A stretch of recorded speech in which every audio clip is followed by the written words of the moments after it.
In this video, we're going to take a look at how to add a turn lane after the fact. In other words, you can see that I've already got my supers done and calculated for my project, and now I decide I want to add a turn lane. And I don't want to have to go back and reprocess, or perhaps I know that I'm going to use a constant slope on this particular turn lane, and so it doesn't really match up with the rules. So what can I do? Well, there's an easy solution for that. First of all, I've drawn it in, and so what we can do is go ahead and put our define a lane. Only this time we're not going to use a primary lane. Remember, a primary lane is based off of the rules, and it would calculate it from my SEP or SRL file. In this case, I just want to specify it, so we're going to call that an auxiliary lane. So let's go ahead and we'll select the tool, and it's still the same, create the lanes, and I'm going to go ahead and identify this super section,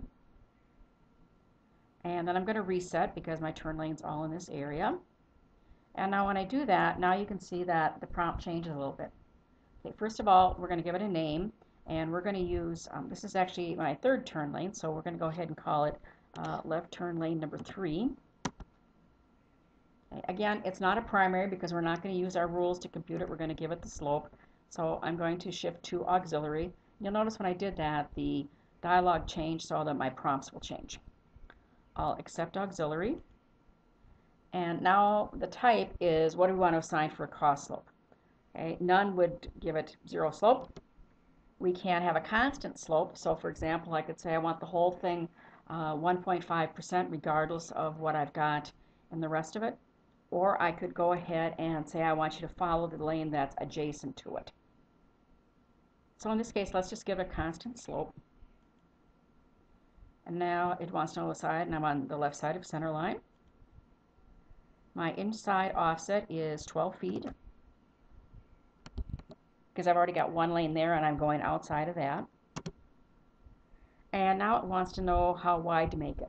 Well, in this case, you can see that it's tapered. So we have some in the taper, and even the lane itself isn't quite even, and we've got another piece of it tapered. So what I'm going to do is I'm going to make it 15 feet wide because that covers my whole super shape. Now it wants to know starting and ending, so I'm going to go down here and I can go down to the beginning. I can do this graphically, or I could key in the stations, and I'm going to bring it down to the end. And then it wants to know what do you want to use for that default slope, and I can certainly use 1.5 or 2 or 3.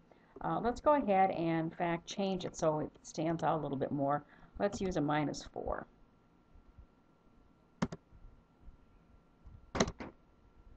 Okay, and we can see it went ahead and it drew in the super elevation lane for us and basically encompassed the entire lane.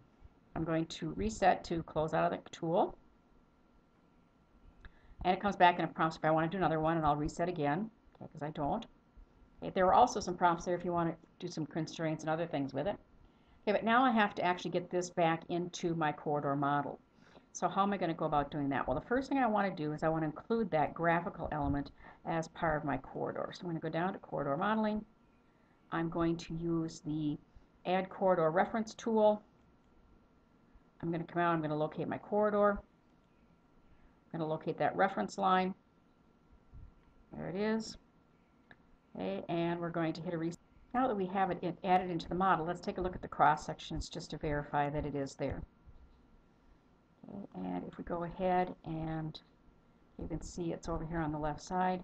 Let's zoom out just a bit and we can see that section is down here, and let's make sure that it shrinks up in our taper area, and we can see that it's getting smaller for the taper. Okay, so now our final step would be to assign the super elevation to the corridor as well.